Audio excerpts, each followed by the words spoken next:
प्रणाम, मैं हूं हिमांशु द्विवेदी और स्वागत है आपका हमारी खास पेशकश चर्चा में। चर्चा के तहत आज हमारा विषय है सीट पर सुलह मिटती कले। संदर्भ है इंडिया। इंडिया मतलब भारत नहीं, इंडिया मतलब है वो गठबंधन जो एनडीए को घर बिठाने की मंशा के तहत जून महीने में नीतीश कुमार की पहल पर बना था। यह अलग बात है कि नीतीश कुमार एनडीए को घर बिठाना चाहते थे। वक्त गुजरने के साथ नीतीश कुमार खुद ही एनडीए की गोद में जाकर बैठ गए। लेकिन इंडिया गठबंधन, जिसे प्यार से भाजपा के नेता इंडी गठबंधन के नाम से पुकारते हैं, वह पिछले लंबे समय से आपसी खटपट के कारण सुर्खियों में था। गठबंधन के तमाम घटक दल अपनी ढपली, अपना राग सुना रहे थे। लग रहा था कि यह गठबंधन केवल हवा हवाई साबित होगा, जमीन ताकि एक के बदले एक। ये तमाम विपक्षी दल दावा कर रहे थे कि देश में भाजपा और एनडीए के खिलाफ लहर है, पर वो लहर परवान इसलिए नहीं चढ़ती है क्योंकि हम आपस में लड़ जाते हैं और 35-40% वोट पाकर भाजपा या एनडीए के लोग संसद में पहुंच जाते हैं। तो इस बार हम एक के खिलाफ एक उतारेंगे और भाजपा को घर बिठा देंगे। पर देखने में यह आ रहा था कि ये घटक दल एक दूसरे को घर बिठाने में ही लग गए थे। पर बदलते हालात के साथ पिछले 2-3 दिन से खबरें सुलह की आ रही है। शुरुआत समाजवादी पार्टी ने की, जिसने उत्तर प्रदेश में कांग्रेस को उसकी इच्छा अनुसार उदारता पूर्वक कुछ सीटें देने पर सहमति जताई। 11 सीटें प्रारंभिक तौर पर ऑफर की गई थी, पर बाद में मामला 17 सीटों के साथ सुलझ गया। 80 सीटें हैं उत्तर प्रदेश में, 17 सीटों पर कांग्रेस और 63 सीटों पर समाजवादी पार्टी मैदान में उतरेगी। कांग्रेस की देखा देखी आम आदमी पार्टी, जो लंबे समय से कटघरे में है, तमाम एजेंसियों के निशाने पर है, उसे भी लगा कि कांग्रेस के बगैर शायद बात नहीं बनेगी, तो उसने भी पंजाब को छोड़कर बाकी राज्यों के संदर्भ में गठबंधन का ऐलान कर दिया। और सबसे महत्वपूर्ण जो ऐलान किया वो दिल्ली के संदर्भ में किया। आम आदमी पार्टी के राष्ट्रीय महासचिव हैं संदीप पाठक, राज्यसभा के सदस्य हैं, पंजाब में जीत के शिल्पकार हैं। उन्होंने बीच में बयान दिया था कि यूं तो कांग्रेस एक सीट के भी लायक नहीं है दिल्ली में, पर फिर भी गठबंधन धर्म का निर्वहन करते हुए हम एक सीट ऑफर कर रहे हैं। पर वो गठबंधन धर्म का निर्वहन करते करते वो उदारता पे आए और 3 सीटें उन्होंने कांग्रेस को दे दी और 4 सीटों पर आम आदमी पार्टी लड़ेगी। पर इसके बदले में उसने गुजरात, आसाम, गोवा में भी कुछ सेटलमेंट किया। तो आज हम इसी पर बात करेंगे। क्या गठबंधन का ये बढ़ता परस्पर समन्वय भाजपा के लिए मुश्किल पैदा करेगा? क्या वाकई ये गठबंधन उस लक्ष्य की दिशा में देश में कोई गंभीरता पैदा कर पाएगा, जैसा दावा इस गठबंधन की शुरुआत में किया गया था? सवाल बहुतेरे हैं, उत्तर खोजने की कोशिश करेंगे। 4 मेहमान जो इन घटक दलों का हिस्सा है हमारे साथ हैं, तो उनसे आपका परिचय कराएं और दिलचस्प राजनीतिक चर्चा को शुरू करें। उससे पहले लेकिन समय आज के विचार सूत्र का। तो हमारा आज का विचार सूत्र यह कहता है कि एकता असहमति का अभाव नहीं है, बल्कि साथ मिलकर काम करने के लिए सहमत होने की सहमति है। यान ट्रेल डी मिन ने क्या कमाल की बात कही थी। आशय यह है कि तमाम घटक दलों में परस्पर भले ही असहमति हो, उनके विचार अलग हो, उनकी नीतियां अलग हो, पर किन्हीं मुद्दों पर साथ मिलकर काम करने के बीच में उन्होंने सहमति बनाई और उसके तहत वो एकता का प्रस्तुतिकरण कर रहे हैं। इंडी या इंडिया गठबंधन पर यह सूक्ति एकदम मुफीद बैठती है। अब इसके साथ अपनी चर्चा की शुरुआत करते हैं। इस गठबंधन से बेहद नाराज, बेहद खफा रहने वाले डॉक्टर चिंतामणि मालवीय हमारे साथ हैं। भारतीय जनता पार्टी का प्रखर चेहरा है, पूर्व सांसद, वर्तमान विधायक हैं, प्रदेश उपाध्यक्ष हैं मध्य प्रदेश भाजपा के, वह हमारे साथ हैं। हमारे साथ यश भारती जी हैं, समाजवादी पार्टी के सर्वे सर्वा अखिलेश यादव राहुल जी के साथ दिखे थे भाई, उस समाजवादी पार्टी का प्रतिनिधित्व यश भारती जी हमारे साथ करेंगे। हमारे साथ डॉक्टर पूजा त्रिपाठी जी। लंबे अरसे बाद पूजा जी के पास में पैरवी करने के लिए बहुत कुछ होगा, क्योंकि कांग्रेस को लंबे समय बाद कुछ साथ मिलता हुआ दिख रहा है, वो हमारे साथ है। और इन सब के बीच में हमारे साथ नरेंद्र सोनी जी भी हैं। सांपनाथ और नागनाथ के खिलाफ लड़ाई शुरू करने वाली आप पार्टी सांपनाथ के साथ है या नागनाथ के साथ है, जानने में हमारी दिलचस्पी है। नरेंद्र जी हमें बताएंगे। तो इस चर्चा की शुरुआत करेंगे हम डॉक्टर पूजा त्रिपाठी जी से, लेकिन उससे पहले अरविंद केजरीवाल जी के एक बयान को सुनेंगे और उसके बाद चर्चा को शुरू करेंगे।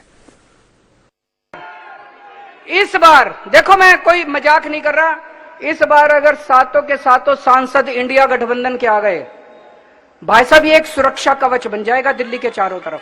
फिर एलजी की हिम्मत नहीं होगी, क्योंकि संसद के अंदर हमारी तूती बोलेगी, दिल्ली की आवाज उठेगी संसद के अंदर। अब ये जितने सातों सांसद आपने चुन रखे हैं, कभी दिल्ली की बात करते हैं? कभी एक बात इनमें से सातों में से एक आदमी ने दिल्ली की आवाज उठाई हो? तो अरविंद केजरीवाल जी ने कमाल की बात कही है। दिल्ली सरकार प्रभावी हो, दिल्ली राज्य की, इसके लिए ये गठबंधन है। तो पूजा जी, शुरुआत आपसे ही करते हैं। क्या उम्मीद करें? अब आप शुरुआत हो चुकी है, हर तरह तो खबर ही आती थी कांग्रेस की हैसियत क्या है, और भाई अब कांग्रेस की हैसियत दिख रही है इन लोगों को।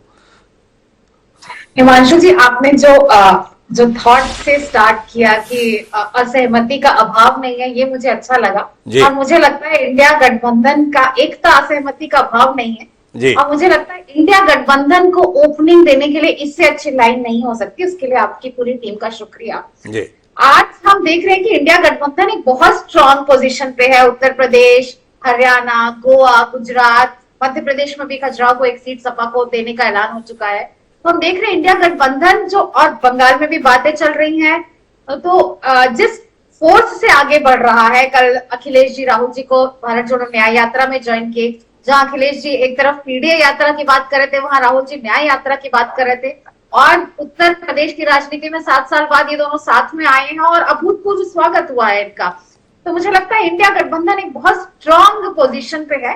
लेकिन सोचने की बात ये है कि ये जो भानुमति का कुनबा एंड 38 पार्टीज का एनडीए गठबंधन बनाया गया था जुलाई 2023 में, उसकी फर्स्ट मीटिंग थी। आज हम फरवरी 2024 में बैठे हैं। मुझे मीडिया से शिकायत नहीं है कि वो पूछते रहते थे कि हमारी सीट शेयरिंग का क्या है, हमारी सीट शेयरिंग का क्या है, पर सभी लोग ये कब पूछेंगे कि एनडीए की सीट शेयरिंग का क्या है। आज आंध्र प्रदेश में टीडीपी और जनसेना का गठबंधन है। तमिलनाडु में एआईएडीएमके ने अन्नामलाई जी के कांस्टेंट बिकरिंग से, कांस्टेंट उनके बयानों से दूरी बना ली है। केरला में बीजेडीएस और केरला जनपक्षम का गठबंधन है। तेलंगाना में कोई अलायंस नहीं है, अकेले जा रहे हैं। महाराष्ट्र में शिंदे सेना, अजीत पवार गुट, एनसीपी के बीच क्या सीट शेयरिंग है कि अभी तक कहीं कोई क्लियर नहीं है। बिहार में जेडीयू को उन्होंने शामिल तो कर लिया है, पर जेडीयू को, हिंदुस्तानी अवाम मोर्चा को वहां चिराग जी अलग से उन्होंने एक अल्टीमेटम दे दिया है कि हम 6 सीट से नीचे हम बात नहीं करेंगे, जो हमने 2019 के लोकसभा इलेक्शंस में लड़ा था। आसाम का कुछ क्लियर नहीं है। हरियाणा में जेजेपी के साथ आपका क्या सीट शेयरिंग है, कुछ पता नहीं। उत्तर प्रदेश में आपने आरएलडी को कितनी सीट का वादा देकर आपने उन्हें गठबंधन में शामिल किया है, कोई वो नहीं है। पंजाब में हम जानते हैं शिरोमणि अकाली दल से अलग हो चुका है। झारखंड में एजेएसयू के साथ अलायंस है। बात यह है कि आज तक अभी जैसा कि मैं सबसे सुन रही हूँ, जैसा कि हमारे अंदरूनी सूत्र बता रहे हैं कि मार्च में इलेक्शन अनाउंस हो जाएंगी। तो क्या है, एनडीए गठबंधन जिसमें 9 पार्टीज लोकसभा इलेक्शंस लड़ी नहीं, 16 का सिर्फ एक सांसद, 16 ने 0 पे किया था और 12 का एक ही सांसद है। क्या ये भी प्रधानमंत्री मोदी जी की विश्व गुरु का, और ये भी ये मान चुके हैं कि वहीं से सेंट्रल दिल्ली हेडक्वार्टर से ही डिसाइड होगा कि कौन सी सीट किसको करनी, और एक इनको बस एक नोटिस था। मुझे एक बात पूजा त्रिपाठी जी, ये आपका गठबंधन सिरे कैसे चढ़ने लगा? कोशिश तो आप बहुत समय से कर रहे थे, पर कुछ सिरे नहीं चढ़ता था, तब सिरे चढ़ा जब प्रधानमंत्री जी ने संसद में बता दिया कि इस बार लोकसभा चुनाव जो हो रहा है ना, उसमें भाजपा 370 सीटें जीत रही है। एनडीए जो है ना वो 400 पार करने जा रहा है। तो 370 भाजपा और 400 पार एनडीए। घबरा गए आप सब लोग, बोले मर जाएंगे, क्या करेंगे। इसलिए अब सब साथ में आ रहे हैं, क्योंकि जब बारिश का पानी कुछ ज्यादा ही चढ़ने लगता है तो सभी जानवर एक ही छत पर दिखाई देने लगते हैं, सभी पक्षी एक ही डाल पर दिखाई देने लगते हैं। क्या बोलते हैं, भाजपा ने बड़ी मदद कर दी आपको एक साथ लाने में, सीट शेयरिंग कराने में। भाजपा की शुक्रगुजार है कि नहीं है पूजा त्रिपाठी जी आप? शुक्रगुजार नहीं हूँ। इंडिया गठबंधन शुरू से भाजपा की विघटनकारी ताकतों को, विघटनकारी शक्तियों को परास्त करने के लिए एक प्लेटफॉर्म पर आए थे और सबका एक कॉमन एजेंडा था कि इस देश को ये जो धर्मांधता की जहर फैला दिया गया, इस देश में जो अर्थव्यवस्था का हाल है, इस देश में जो बेरोजगारी का हाल है, महंगाई का हाल है, उसके खिलाफ एक कलेक्टिव लड़ाई रहेगी। तो ये भाजपा, अगर देखो मुझे बताइए कि प्रधानमंत्री जी इतने आश्वस्त हैं कि वो 370 पार करेंगे, एनडीए सुन रहे हैं 400 पार करेगा, तो जिस अजीत पवार को वो 2 दिन पहले गाली देते थे कि वो 10,000 करोड़ का आदमी है, उससे क्यों ले लिया, वहां आरएलडी को ले लिया, वहां नीतीश कुमार को ले लिया, ये डेस्परेशन क्या है? ये सब लेने के बाद ही तो कहा 370 और 400 पार करेंगे। तो एक बहुत बड़ा फिगर है हिमांशु जी। प्रधानमंत्री जी को तो अब मुझे लगता है कि आश्वस्त होकर बैठ जाना चाहिए कि वो वापस आ रहे हैं, उन्हें किसी की जरूरत नहीं है, जिसको आना है आए, जिसको जाना है जाए। अच्छा चलिए एक सवाल का उत्तर दीजिए, फिर मैं यश भारती जी के पास आऊंगा। वो टीएमसी ने बताया था कि कांग्रेस की 40 सीटें जीतने की हैसियत नहीं है, और ये आम आदमी पार्टी के नरेंद्र सोनी जी बैठे हैं ना, इनकी पार्टी के राष्ट्रीय महासचिव हैं, बड़े कुशल संगठक हैं, संदीप पाठक उनका नाम है, डॉक्टर संदीप पाठक। उन्होंने बताया था दिल्ली में 1 सीट की हैसियत नहीं रखती कांग्रेस, वो तो हम हैं कि गठबंधन धर्म का निर्वहन करते हुए एक सीट ऑफर कर देते हैं। जो लोग आपको इतनी हैसियत का नहीं आंकते हैं, वो आपको 3 सीट दे दिए हैं, उनकी तो कुछ एहसानमंद आप हैं कि नहीं? भाजपा की नहीं है, कोई बात नहीं, इनकी है कि नहीं? हिमांशु जी, ये साथ में बैठकर डिसाइड हुआ, किसी ने हमें सीट नहीं दी है। कांग्रेस इस गठबंधन की सबसे बड़ी राष्ट्रीय पार्टी है। कांग्रेस आजादी से पहले से रही है और कांग्रेस की हैसियत 1 सीट 40 सीट इन सब की नहीं है। तो मुझे लगता है कि देखो, बयान तो बहुत आए हैं, कांग्रेस की तरफ से भी आए हैं, झूठ क्यों बोलूं, तो बयानेबाजी तो बहुत हुई है। पर अब जब इंडिया गठबंधन शेप ले रहा है, अब जब सारे सब कहते हैं कि अब एक सम्मानजनक गठबंधन में आए हैं और हम साथ में लड़ेंगे, तो मुझे लगता है कि उसकी इज्जत करनी चाहिए। सारे पुराने उसकी इज्जत करनी चाहिए। तो मैं यश भारती जी इज्जत के साथ आपके पास आता हूं, और आपके संदर्भ में बताया जाता है कि कांग्रेस के साथ आपको कभी भाया नहीं। कांग्रेस ने आपके साथ से अपनी रायबरेली और अमेठी को लंबे समय तक बचाए रखा, पर जब कैरियर पर राहुल गांधी को आपने बिठाया, आपका कैरियर बचा नहीं। एक बार फिर राहुल गांधी के साथ आप हो रहे हैं। अपने भविष्य को लेकर कितने आशंकित आतंक। देखिए, शुरुआत जो आपने नीतीश कुमार जी के बारे में बात करते हुए करी कि इंडिया गठबंधन जो है वो नीतीश कुमार जी की अगुवाई में बना और वो चले गए, और फिर आपने अभी जब कांग्रेस पार्टी के साथी से सवाल किया कि बारिश का पानी चढ़ रहा था तो सारे जानवर एक जगह आके बैठ गए, तो बारिश का पानी चढ़ रहा है तो ये सारे जानवर जो एक जगह जाके बैठ रहे हैं, कई सारी चवन्नियां हैं जो उछलती नहीं थी अब उछल उछल के जा रही हैं, तो दिख रहा है कि बारिश के पानी से कौन घबरा रहा है, कौन जनता के बीच में संघर्ष नहीं करना चाहता, कौन सरकार की गलत नीतियों के खिलाफ खड़े नहीं होना चाहता, कौन सुविधा की राजनीति करना चाहता, कौन संघर्ष की राजनीति करना चाहता, ये सामने दिख रहा है। देखिए, क्षेत्रीय दल हो चाहे राष्ट्रीय दल हो, सारे दल इकट्ठा हुए इंडिया गठबंधन के नाम पे और इकट्ठा हुए भारतीय जनता पार्टी के कुशासन के और इनके जनहित के ना निर्णय लेने हुए, जो जनहित में निर्णय होने चाहिए उसके खिलाफत में जो लगातार निर्णय हो रहे हैं। आज युवा सड़क पर है, किसान सड़क पर है, महिलाएं सड़क पर है, अपने सुरक्षित माहौल के लिए स्वास्थ्य कर्मी सड़क पे है। ऐसा कौन सा वर्ग है जो सड़क पर नहीं है जी? लेकिन सरकार के ऊपर किसी तरीके का कोई असर नहीं है, ना चर्चा करना चाहते हैं, ना वार्ता करना चाहते हैं। आप बदलाव जरूर कर सकते हैं, चाहे फिर वो सनातन धर्म के नाम पर शंकराचार्य जी क्यों ना हो। अगर इनके खिलाफत में कोई भी बोलेगा तो इनकी व्हाट्सएप यूनिवर्सिटी और भाजपा आईटी सेल उसको बदनाम करने का काम करेगा, निजी हमले करने की कोशिश करेगा, चरित्र हनन करने की कोशिश करेगा, जबकि चरित्र इनका कितना साफ है ये हम सब ने ये देखा है। भ्रष्टाचार के मामलों को तमाम उठाते रहे हैं। भारतीय जनता पार्टी के राष्ट्रीय कार्यालय में इनका राष्ट्रीय अध्यक्ष बंगारू लक्ष्मण रक्षा सौदे में, देश की रक्षा सौदे में दलाली करता है, सुप्रीम कोर्ट से सजा पाता है और ये बड़े राष्ट्रभक्त होने के दावे करते हैं। उसी तरीके से ये भगवान की शरण में जाने की बात करते हैं। ये वही लोग हैं जिन्होंने बनारस के अंदर किस तरीके से मंदिरों को ये आप विषय से भ्रमित क्यों हो रहे हैं? हम अभी गठबंधन पे बात कर रहे हैं ना कि गठबंधन कैसे सिरे चढ़ रहा है।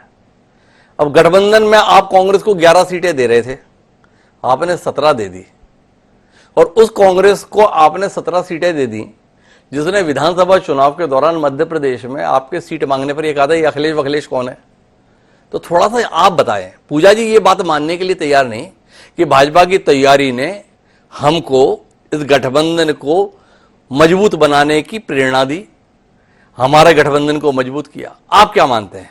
भाजपा की तैयारी, भाजपा के बयान, भाजपा की सक्रियता क्या आपको इस गठबंधन में एकजुट करने में मददगार है, या आपको लगता है नहीं भाजपा को कोई योगदान नहीं? हिमांशु जी, आपकी तरक्की के पीछे क्या किसी दूसरे चैनल का हाथ हो सकता है क्या? आपकी तरक्की के पीछे तो आपकी तैयारी होगी, आपका काम करने का तरीका होगा। हमारा काम करने का तरीका, हम जातीय जनगणना की बात करें जिसके खिलाफत में भारतीय जनता पार्टी है, हम पीडीए के हक अधिकार की बात करें, पिछड़ा दलित अल्पसंख्यक आदिवासियों के हक अधिकार की बात कर रहे हैं कि उनको मूल धारा में लाए। ओबीसी लगातार 27% आरक्षण की लड़ाई लड़ रहा है, मध्य प्रदेश में क्यों नहीं दे पाई 27% आरक्षण, छत्तीसगढ़ में क्यों नहीं दे पाई 27% में? क्या ओबीसी एक मुख्यमंत्री बना करके या एक झूठा ओबीसी को प्रधानमंत्री बना करके, जैसा कि ओबीसी आप स्वीकार कर लीजिए, तो एक व्यक्ति से क्या पूरे समाज का उद्धार हो जाएगा? अगर आप इतनी बड़ी लड़ाई लड़ रहे हैं तो स्वामी प्रसाद मौर्य आपसे अलग होकर नई पार्टी क्यों बना रहे हैं? ये 17 सीटें आप इसीलिए दे पाए कि मौर्य जी कुछ लोगों के साथ निकल गए तो सीटें खाली हो गई, चलो ये कांग्रेस को दे देते हैं। हिमांशु जी, आपने मुझसे पहले ये सवाल कर लिया, उसका जवाब भी मैंने आप ही के जवाब में दिया। पानी चढ़ रहा है तो कौन से जानवर जाकर के बैठ रहे हैं? जनता के बीच में संघर्ष करने को कौन लोग तैयार नहीं है? सुविधा की राजनीति कौन करना चाह रहे हैं? जो एक दल बना करके पीछे से गठबंधन बनाते हैं, हम खुल के गठबंधन हैं और खुल के बातें हैं। दूसरी बात, जब सहयोग करते हैं एक दूसरे का और आगे बढ़ना होता है तो सहयोग की भावना में बेहतर आपको मैं क्या दे सकता हूं और आपसे बेहतर क्या ले सकता हूं, ये टेबल पर चर्चा होती है। और हम मीडिया के सामने इंडिया गठबंधन की सारी बातें पे अलग के सामने चाहे किसी भी हो, हम आपके सामने सारी बात रहे। एनडीए की तो बातें हो, भारतीय जनता की बात, पार्टी की तो बातें हो, उनसे। यश जी का कहना है कि हमारी सारी चीजें सार्वजनिक है, हम संघर्ष के रास्ते पर है, नीतियों के स्तर पर हमारी एक राय बन रही है, उसके तहत गठबंधन आगे बढ़ रहा है। भाजपा का इसमें कोई योगदान नहीं है। मेरे साथ डॉक्टर चिंतामणि मालवीय जी जुड़े हुए हैं। मुझे लगता है कि अब मुझे डॉक्टर चिंतामणि मालवीय जी के पास आना ही चाहिए और चिंतामणि जी से ये जानना चाहिए कि अब आप कितने चिंतातुर हैं। चिंतामणि जी, आपको बड़ी उम्मीद थी इनका कुछ नहीं होगा, इनके बीच में कोई बात नहीं बनेगी, ये साथ लड़ नहीं सकते, ये साथ आ नहीं सकते, पर ये तो कमाल हो गया, सब साथ आ रहे हैं। अब आपका क्या होगा चिंतामणि जी? देखिए, ये कोई भरोसेमंद गठबंधन नहीं है। इनके आपसी अंतर विरोध इतने ज्यादा हैं कि ये अभी तो साथ आए ही नहीं है। 4-5 बैठक है, कुछ सहमति सी बनी है और उस पर अगर ये सोचते हैं कि हम एनडीए को चुनौती दे देंगे, प्रधानमंत्री मोदी को चुनौती दे देंगे, शून्य को दूसरे शून्य से मिलाने के एक बड़ा शून्य ही बनेगा। ये वस्तुतः शून्य है। आप देखिए कि आम आदमी पार्टी का एक सांसद, कांग्रेस जो है वो 400 सीटें लड़ती है तो उसके 40 जीतते हैं, इसका 10% स्ट्राइक रेट है आम। और ये सपा का एक राज्य के बाहर कोई अस्तित्व नहीं है। और अब पहले तो आरएलडी साथ थी, कांग्रेस के साथ मिलकर के 2 लड़के लड़े थे, वो भी फेल हो गए। पिछली बार तो बहुजन समाज पार्टी इनके साथ थी, वो इस बार नहीं है। और जो तमाम बड़ी बड़ी पार्टियां पिछले बार के अलायंस को देखें, जो चुनाव के 3 महीने पहले इनकी बड़ी बड़ी सभाएं होने लगी थी अलग अलग राज्यों में, वो अब दिखाई नहीं देता।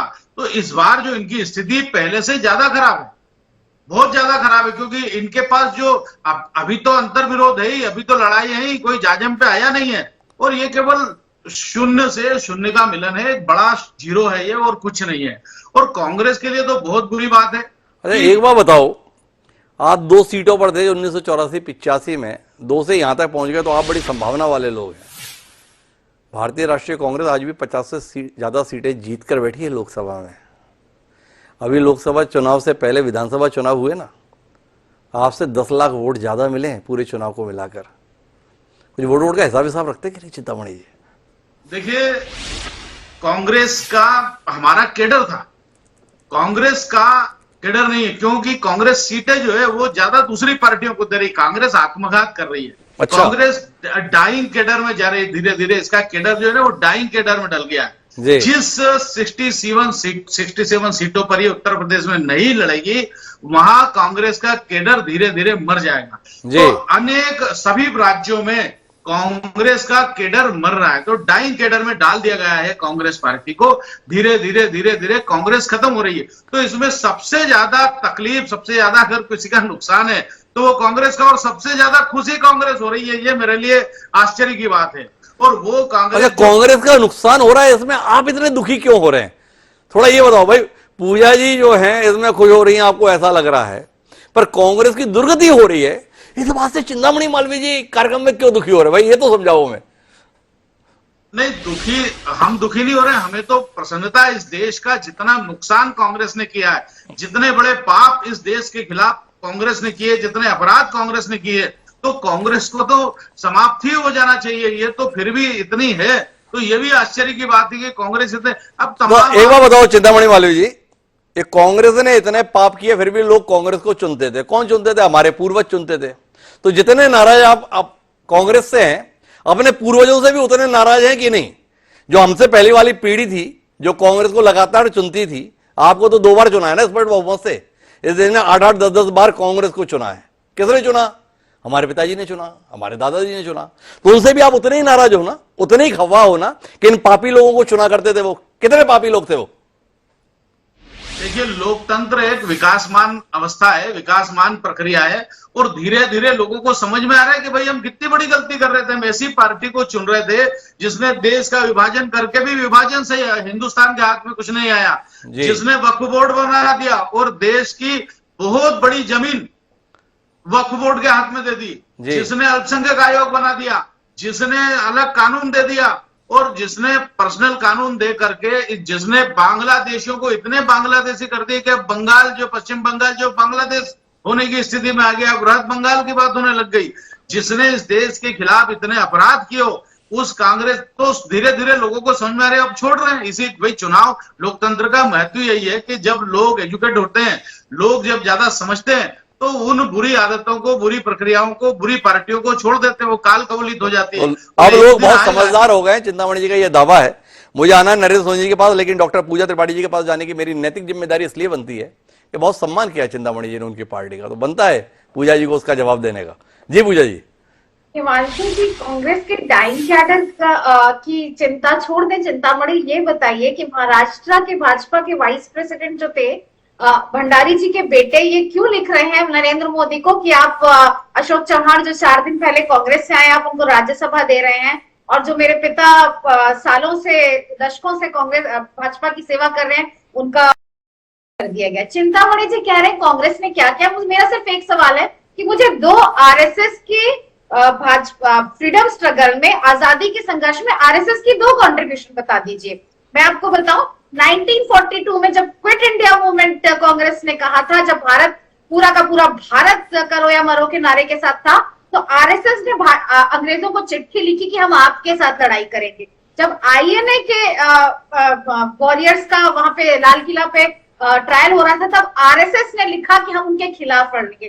तो जिस देश को आप कांग्रेस ने बनाया, आप आईआईटी आईएम ले ले, स्पेस ले ले, न्यूक्लियर प्रोग्राम ले ले, आज प्रधानमंत्री जी जाकर चंद्रयान पे वैज्ञानिकों के साथ मिलते हैं, पूरे देश को खुशी होती है। पर उस स्पेस प्रोग्राम की नींव कांग्रेस ने रखी इस देश में, जब नेहरू जी ने कहा कि इस देश के टेम्पल्स, मॉडर्न टेम्पल्स, इस देश के पावर प्लांट्स हैं, इस देश के डैम्स हैं, तो नेहरू जी ने इस देश में मॉडर्न इंडिया की, जो विभाजन से हस्त एकदम शत विकसित एक देश था, उसमें देश में नेहरू जी ने साइंटिफिक टेम्पर की नींव रखी। आरएसएस एक आधुनिक भारत का निर्माण नेहरू जी के नेतृत्व में देश में हुआ, यह दावा है पूजा त्रिपाठी जी का। लेकिन महत्वपूर्ण बात यह है कि इस देश की जनता ने ही कांग्रेस को लगातार चुना था। चिंतामणि जी को जितना गर्व 2 बार की अपनी प्रचंड जीत पर है, उतना ही कांग्रेस की जीत को भी तो उन्हें स्वीकार करना चाहिए। चिंतामणि जी विचार कीजिएगा। पर अभी मेरे साथ नरेंद्र सोनी जी है, उनसे बात करने में मेरी खास दिलचस्पी है। जो आम आदमी पार्टी है वो यूपीए के दौर में अस्तित्व में आई, और उसने ये बताया था कि ये कांग्रेस ठीक पार्टी नहीं है। उन्होंने ये भी बताया था कि भारतीय जनता पार्टी भी बिल्कुल ठीक पार्टी नहीं है। ये क्या हुआ नरेंद्र जी? जिसके खिलाफ आपका जन्म हुआ, उनके साथ आप खड़े दिख रहे हैं। और 4 दिन पहले जिस पार्टी की 1 सीट के बराबर भी औकात आप दिल्ली में नहीं पाते थे, उसको 3-3 सीट दे रहे हैं। कौन सा डर, कौन सा भय, कौन सा आशंका आपको ये कदम उठाने के लिए मजबूर करे? थोड़ा बताइए ना। देखिए हिमांशु भाई, अभी आप ही ने एक सवाल किया कि क्या गठबंधन के पीछे, इंडिया गठबंधन के पीछे भारतीय जनता पार्टी का योगदान है? तो इसका जवाब यही है जो अभी आपने सवाल किया कि बिल्कुल भारतीय जनता पार्टी का पूरा सहयोग है जी।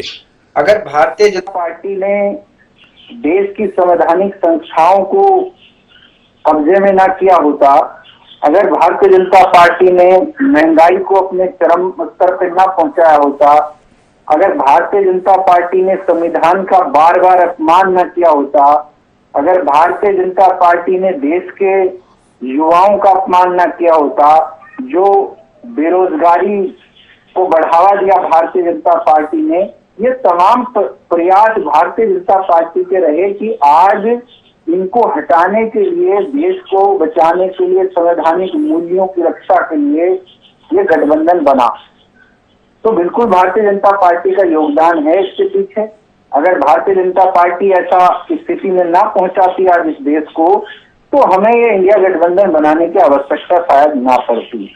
लेकिन आज आवश्यकता इसीलिए है कि आज देश की एक एक जो लोकतंत्र के मूल्य हैं, एक एक करके सब पे भारतीय जनता पार्टी प्रहार कर रही है। जी, वो चाहे माननीय सर्वोच्च न्यायालय के आदेशों को पलटना हो, चाहे इन्होंने जिस तरीके से जब इनको लगता है कि संविधान में कोई भी बड़ा बदलाव करना है, अपने बड़े बहुमत का फायदा उठाकर कोई भी बदलाव उसमें करना हो, चाहे विपक्षी नेताओं को एक आतंकवादी की तरह ट्रीट करते हुए उस पर पीएमएलए एक्ट लगा करके और उसको जेल में बंद करना हो अनिश्चित काल के लिए, ये तमाम जो, और महंगाई का कोई समाधान नहीं है, भ्रष्टाचारियों को गले लगाते जा रहे हैं।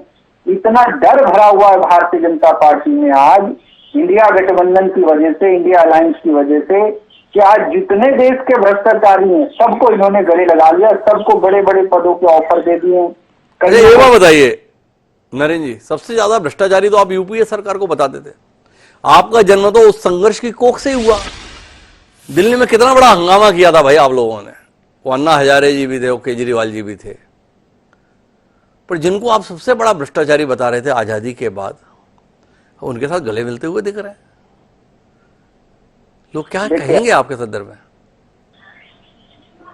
मैं जवाब दे रहा हूं आपको कि बिल्कुल हमने एक ऐसी सरकार पर सवाल उठाया जो उस समय पर भ्रष्टाचार हुआ, उसके खिलाफ हमने आवाज उठाई और हमने कहा इसकी जांच होनी चाहिए और दोषियों को कड़ी सजा मिलनी चाहिए।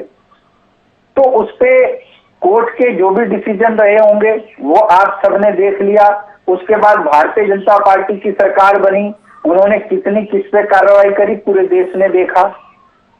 अब उसके बाद वो तमाम जितने लोगों को भ्रष्टाचारी उस समय खुद भारतीय जनता पार्टी ने बताया था, वो सारे भ्रष्टाचारी आज भारतीय जनता पार्टी में आकर के कोई मुख्यमंत्री बन गया, कोई उप मुख्यमंत्री बन गया, कोई राज्यसभा में चला गया, कोई केंद्र सरकार में मंत्री बन करके बैठ गया है।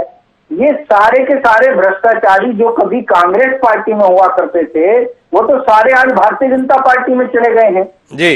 जिन्होंने पहले देश का नुकसान किया वो आज भारतीय जनता पार्टी में रहकर आज भी देश का नुकसान करने को तुले हुए हैं जी। समस्या का कोई समाधान मिल नहीं रहा कहीं से कहीं तक भी जी। और जो भारतीय जनता पार्टी की इन और जन विरोधी नीतियों के खिलाफ खड़े हो जाते हैं उनको उठा के जेल में बंद कर देते हैं। तो देश के अंदर अघोषित। नरेंद्र जी, ये बात बताइए, आप इतनी हिम्मत क्यों हार गए?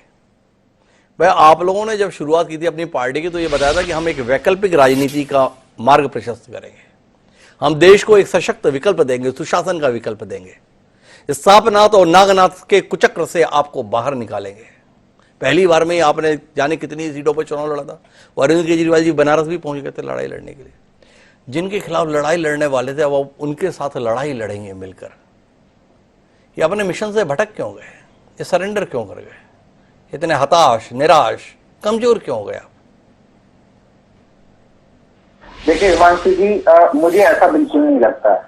मुझे लगता है कि आम आदमी पार्टी का जन्म जिस मकसद से हुआ था, आम आदमी पार्टी उससे बेहतर प्रदर्शन कर रही है और उससे ज्यादा सेवा देश की कर रही है जी। अगर आम आदमी पार्टी ने बिजली का मुद्दा ना उठाया होता दिल्ली के अंदर, तो आज बताइए आज देश के अंदर बिजली का मुद्दा कभी मुद्दा बनता? कभी नहीं बनता। आज अगर आम आदमी पार्टी की सरकार ने दिल्ली में शिक्षा क्रांति ना लाई होती तो कभी शिक्षा चुनाव में मुद्दा नहीं बनता। पहले कभी बनता हो तो बताइए? पहले कभी शिक्षा मुद्दा रहा ही नहीं चुनाव के अंदर। वही जातियां, वही धर्म, वही क्षेत्रवाद, यही तमाम चीजें चलती। कैसी बातें कर रहे हो? अभी आपके साथ में समाजवादी पार्टी के प्रवक्ता बैठे हुए हमारे यश भारती जी, अभी भी तो वो जाति का मुद्दा बता रहे थे, इसलिए हम साथ हैं, हम जाति की जनगणना चाहते हैं। आपने सुना नहीं क्या? आप साथ किस लिए हैं? शिक्षा के मुद्दे पर साथ आए हैं क्या आप? क्या आप स्वास्थ्य के मुद्दे पर साथ आए हैं? सामने बताया यश भारती जी ने हम साथ क्यों आए हैं। देखिए हिमांशु भाई, जातीय जनगणना तो होनी चाहिए जी। पता तो चले जी, पता तो चले कि देश में जो बात की जाती है पिछड़ों की, दलितों की, उन माइनॉरिटीज की, पता तो चले कि सत्ता में किसका कितना हक है जी। पता तो चले कि नौकरियों में किसका कितना हक है जी।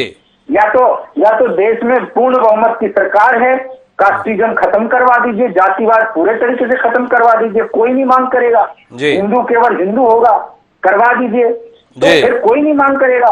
लेकिन अगर है तो फिर इसकी जनगणना भी होनी चाहिए। इसकी जनगणना भी होनी चाहिए, ये बात नरेश सोनी जी कह रहे हैं। कोई हस्तक्षेप करना चाह रहे हैं यश भारती जी? एक बार उनकी बात सुनते हैं और फिर पूजा जी के पास चलते हैं।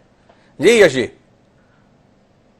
देखिए हिमांशु जी, पूरी चर्चा में भारतीय जनता पार्टी से जो सवालात किए, जवाबों से वो भागते नजर आए, केवल आरोप करते रहे। आप सत्ताधारी दल है, आपको तो सवालों के जवाब देने हैं। हमने कहा ओबीसी 27% नहीं दे पा रहे आरक्षण, क्यों नहीं दे पा रही है? कारण हम नाकारा निकम्मे, हम नहीं दे सकते।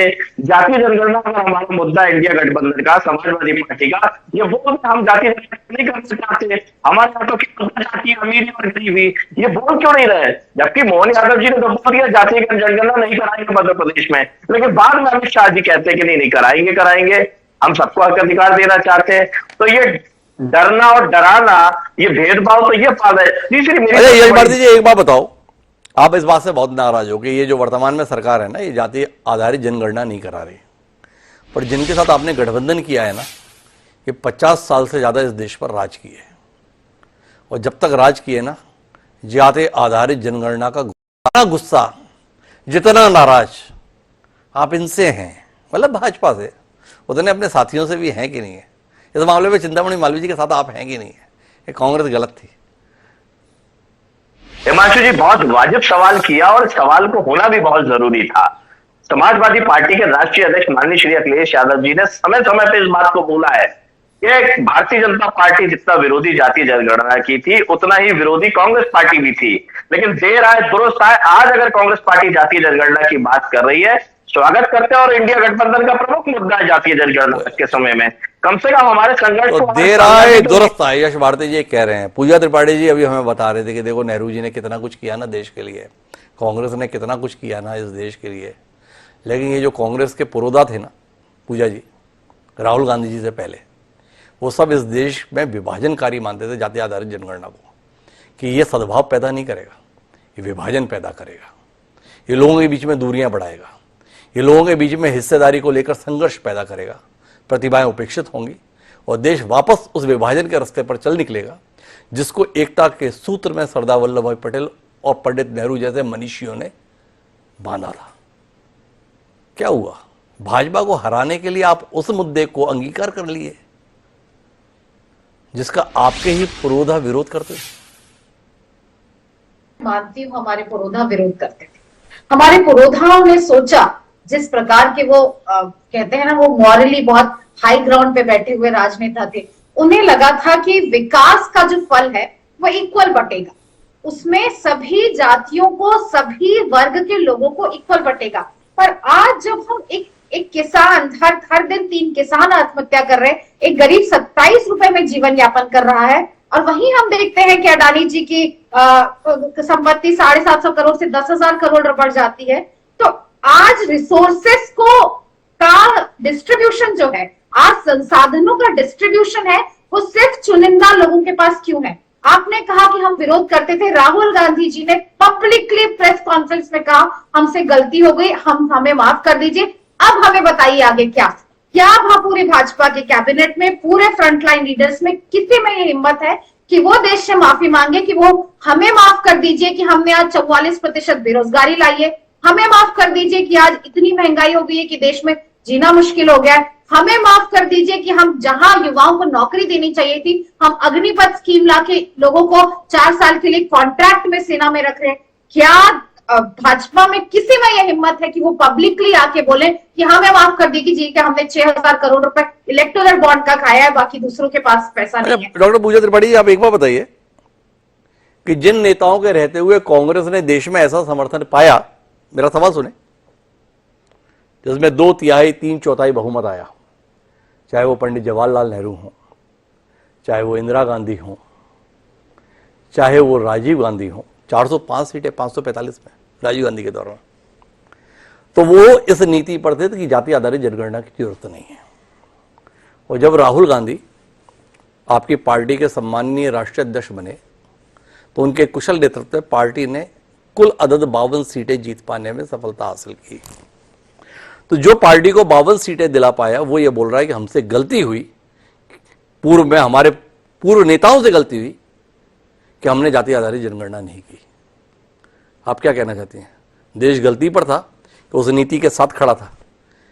हाँ, हमारे नेताओं को लगा था कि इस देश में विकास की जो धारा बह रही है उसमें संसाधनों का डिस्ट्रीब्यूशन इक्वल होगा, पर बैठे हैं, आज जब हम बैठे हैं तो चाहे ब्यूरोक्रेसी हो, चाहे सरकारी संसाधन हो, चाहे एंटरप्रेन्योरशिप हो, हर जगह जब कुछ सवर्णों का अधिकार है, कुछ सवर्णों ने उसे कब्जा करके रखा है, तो मुझे लगता है कि अब जरूरत है, समय की जरूरत है, इंडिया अलायंस की नहीं, ये समय की जरूरत है कि पहले आप जाति जनगणना करके देश को ये तो बताएं कि कितने संसाधन कितने लोगों के पास हैं, ताकि नीति निर्धारण वैसा हो सके। नीति निर्धारण इंक्लूसिविटी होनी चाहिए। इंक्लूसिविटी की ये देश की बात पिछले 20 साल से कर रहा है, तो जब इंक्लूसिविटी का पहला पायदान तो ये है कि बताएं कि किसकी कितनी संख्या, उसकी उतनी हिस्सेदारी। सिर्फ अगर हम 5% की हिस्सेदारी और 95% नहीं हो सकती हिमांशु जी। और आज अगर हम इसको कहते हैं ना टू टेक द पिल जब जरूरत हो, तो आज अगर ये जरूरत है, मतलब आप चाहती हैं कि इस देश में लोगों को अवसर उनकी जाति के आधार पर मिलना चाहिए, योग्यता के आधार पर देने की जो परंपरा रही है वो अब खत्म होनी चाहिए, ठीक नहीं है देश के लिए। कहती है कि इस देश में 4 जातियां हैं, युवा है, महिला है, आदिवासी है। तो आज युवा 44% बेरोजगारी के साथ परेशान है। हम कानपुर रेलवे स्टेशन की तस्वीरें देख रहे हैं कि पांव रखने तक की, सांस लेने तक की जगह नहीं। 50,000 भर्तियों के लिए 60 लाख युवा एप्लीकेशन दे रहा है, वो भी पेपर लीक हो जाता है। हम देखते हैं कि कन्नौज में 21 साल का युवा सुसाइड कर लेता है डिग्रियां जलाकर, कहकर कि हमें अगर मुझे नौकरी नहीं मिल सकती तो क्या फायदा। आप महिलाओं की बात करते हैं, महिलाओं में 44.2% क्राइम बढ़ा है।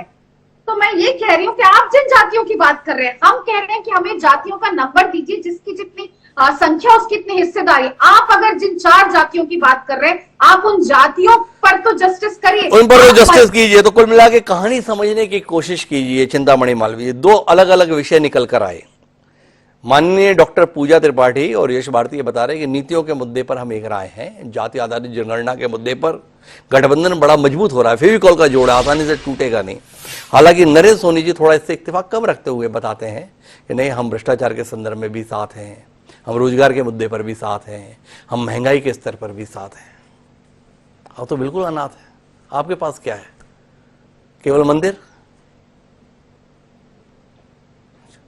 जन जन का जो समर्थन है वो भारतीय जनता पार्टी के साथ है जी। और हमारे पास पिछले चुनाव में 56% वोट है, 56% वोट। और इस बार पूरे देश में हमें 51% वोट मिलने वाला है। 56% वोट था आपके पास में, अब 51% होगा। ये 5% वोट इस गठबंधन ने पहले झटके में छीन लिया आपसे। कि मैं पूरे देश की बात कर रहा हूं कि दक्षिण उत्तर पूरा मिलाएंगे तो अब हम 51% वोट पाने जा रहे हैं। ये हमारा लक्ष्य है कि हम 51। थोड़ा चिंतामणि जी एक बार अपने फिगर को क्लेरिफाई करो, नहीं तो पूजा जी तो जो है ना अभी आपको पूरी तरीके से घेरे में ले लेंगी। तो मैं थोड़ी मदद करता हूं, आप सत्तारूढ़ दल से ताल्लुक रखते हैं ना, थोड़ा मदद कर देते पूजा जी, थोड़ा रुकिए। एक बार आंकड़ा जांचिए, आपको पिछली बार कितना वोट था? आप ये क्लेम कर रहे हैं 56% वोट था, या कुछ कम ज्यादा करना चाहते हैं आप? मैं केंद्र की बात नहीं कर रहा हूं। मैं जब मध्य प्रदेश में चुनाव हुए तो हमको 56% वोट मिला। मध्य प्रदेश की बात क्यों करेंगे आप? अभी अपन देश के संदर्भ में बात कर रहे हैं, आप सांसद रहे हैं, देश के नेता है चिंतामणि जी, कहां प्रदेश में फंस गए आप? देश में जब देश का चुनाव होगा तो हम 51% वोट हमारा लक्ष्य और हम उसको प्राप्त करके रहेंगे जी। और दूसरा यह है कि ये जो बात कर रहे हैं बेरोजगारी की, ये आबादी की बात नहीं करते, ये बढ़ती आबादी पे कुछ नहीं बोलते, ये जातियों की बात करते हैं। पुराने मुद्दे लेकर के अगर चुनाव में, तो ये पता है कांग्रेस 20 साल पहले ठहर गई है, देश आगे बढ़ गया। महिलाओं की बात करते तो आप बंगाल की महिलाओं की बात नहीं करते। इनके मुंह से नहीं निकला कि बंगाल में जो आज हुआ है संदेश खली में, कालियाचक में, और ये जो कुछ हो रहा है ये गलत है। ये वहां महिलाओं, सैकड़ों महिलाओं पे बलात्कार हो रहा है, वहां इनको चिंता नहीं है। और मैं इनकी जानकारी के, और चूंकि ये विदुषी महिला है, इनको पता ही होगा कि कानून व्यवस्था राज्य का विषय है। आप अपने राज्यों में देखिए, जब राजस्थान में आपकी सरकार थी तो महिलाओं पे कितने अत्याचार और कितने सारे केसेस हुए थे, और कितने आपने बल्कि दर्ज ही नहीं किया महिलाओं के प्रति होने वाले अपराध जितनी बड़ी मात्रा में वहां बढ़े थे। और बंगाल पर कुछ नहीं बोलते, बाकी जगह कुछ नहीं बोलते। और तो चिंतामणि जी मैं दोनों से बुलवाता हूं, दोनों ही मुझे इशारा कर रहे हैं कि हम बोलते हैं ना। पहले यश भारती जी बोल रहे हैं। जी यश जी, क्या बोलना चाह रहे हैं आप? हिमांशु जी, मेरा निवेदन है, समय दे लीजिएगा। ये ओबीसी 27% आरक्षण नहीं देंगे, बोल देना साफ साफ। जाति जनगणना नहीं करेंगे, बोल देना साफ साफ। एक बात। दूसरी बात, लोग आगे बढ़ते हैं, तरक्की करते हैं। भारतीय जनता पार्टी में चिंतामणि मालवीय जी सांसद से विधायक बना दिया, केंद्रीय मंत्री को राज्य मंत्री बना दिया। आपने माइक्रोफोन थोड़ा ऊपर कर लीजिए जी, आपकी बात आधी चली जाती है। ये उन्नति और तरक्की के केंद्रीय मंत्री को राज्य मंत्री बनना, सांसद को विधायक बनना, ये जैसे जनता के साथ करते वैसे अपने नेता और कार्यकर्ताओं के साथ कर रहे, तरक्की ना करते हुए उनको नीचे ला रहे हैं। रोजगार युवाओं को ना देने के कारण शिक्षित बेरोजगार घूम रहे सड़कों पे। जो देश की रक्षा करता है उसको भी अग्निवीर के नाम से कॉन्ट्रैक्ट बेसिस पे रख लिया। अब वो रक्षा भी करेगा तो 4.5 साल की गिनती गिन के करेगा। इनको समझना चाहिए कि टैंक को चलाने में, जो सपा राष्ट्रीय अध्यक्ष माननीय श्री अखिलेश यादव जी ने कहा, 8-8 साल 9 साल में तो टैंक चलाना सीखते हैं, तो 4.5 साल में क्या सिखाएंगे? ये देश को असुरक्षित कितना कर रहे हैं। और फिर वही सवाल, जातीय जनगणना, ओबीसी 27% आरक्षण देंगे या नहीं देंगे? स्पष्ट हाँ और ना में इनको बोलना चाहिए। भ्रष्टाचार के मामले में हरदा पटाखा फैक्ट्री के जो पीड़ित हैं वो धरने पर बैठे, 3 महिलाएं अस्पताल पहुंच गई हैं, 23 तारीख से भूख हड़ताल पे हैं। क्यों न्याय नहीं देते? क्यों न्याय नहीं मिल रहा है?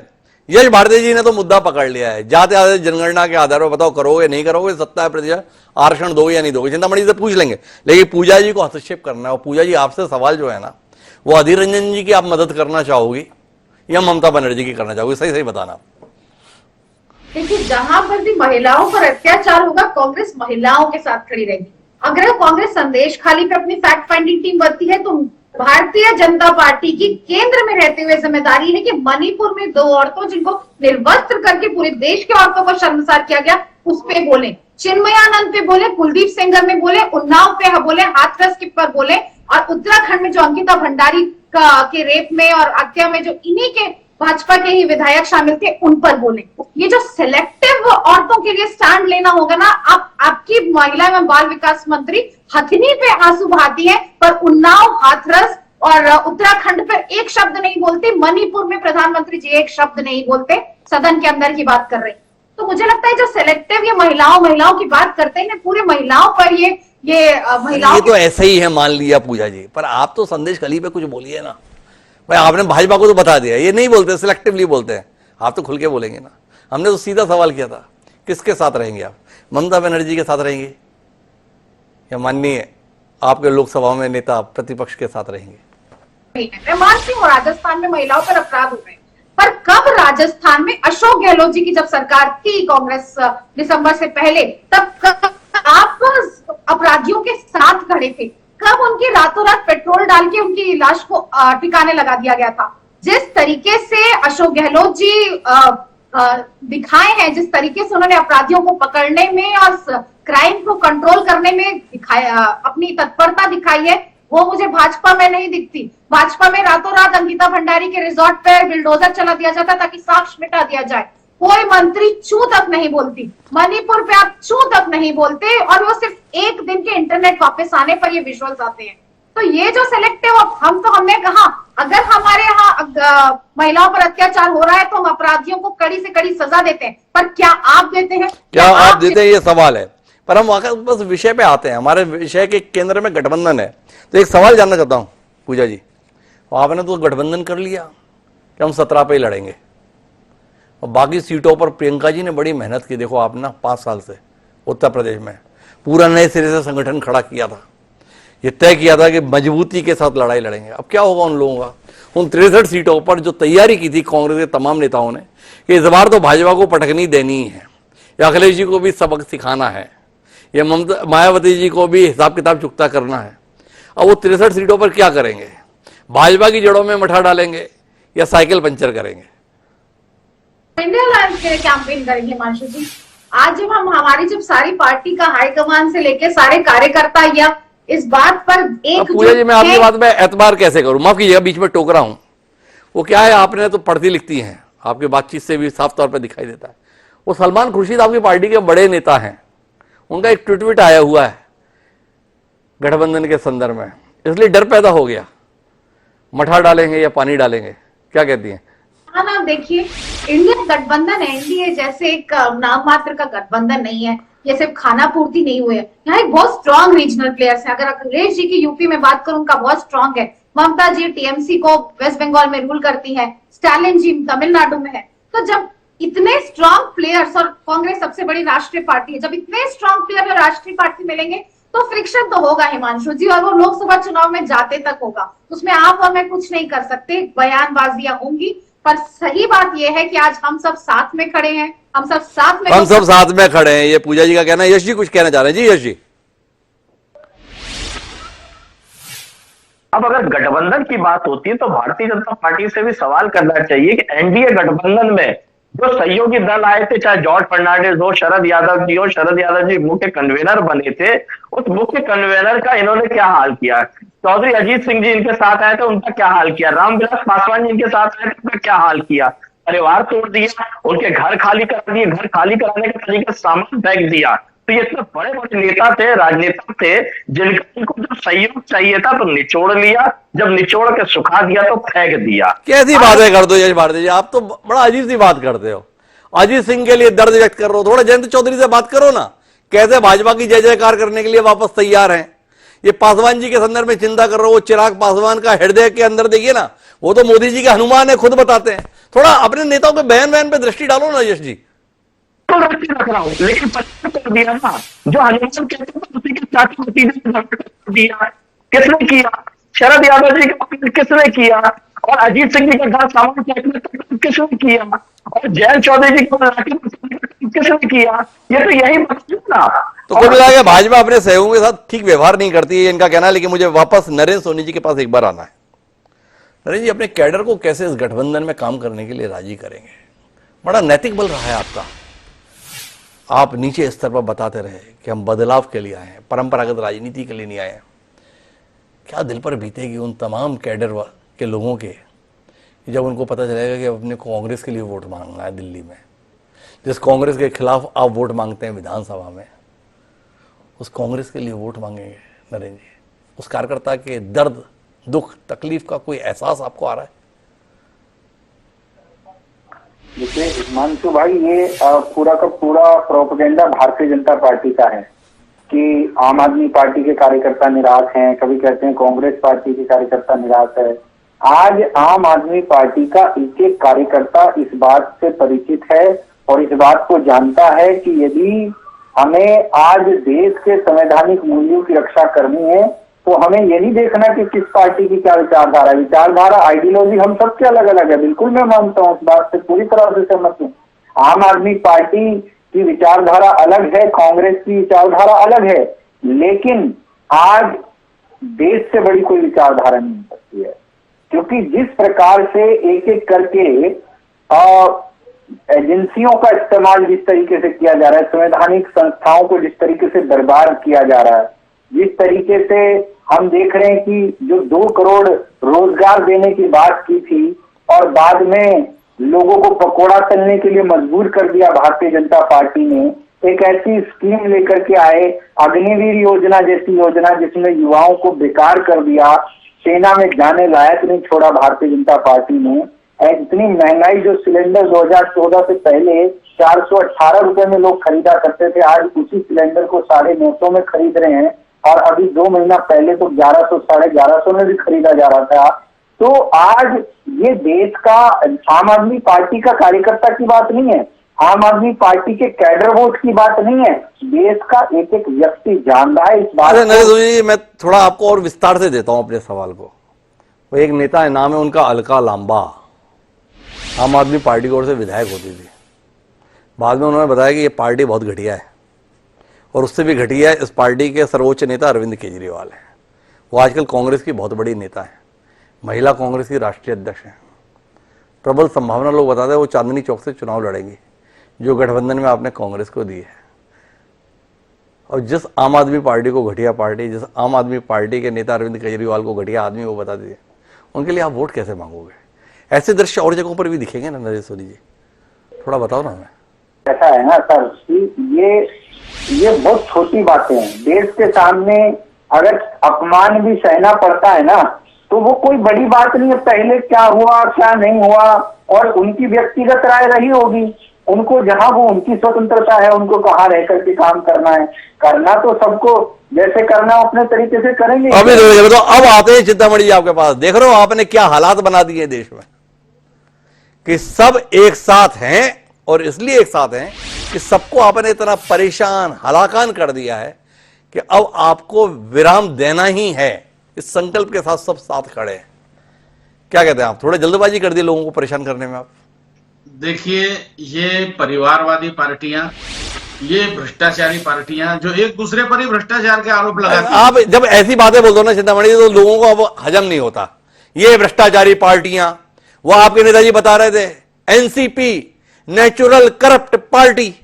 अजीत पवार के संदर्भ में बोलते थे माननीय देवेंद्र फडणवीस, सरकार आने दो, ये अजीत पवार जेल में चक्की पीसिंग। हम कई बार कह चुके, आजकल मीटिंग करते हैं उन्हीं के साथ में सम्माननीय देवेंद्र फडणवीस।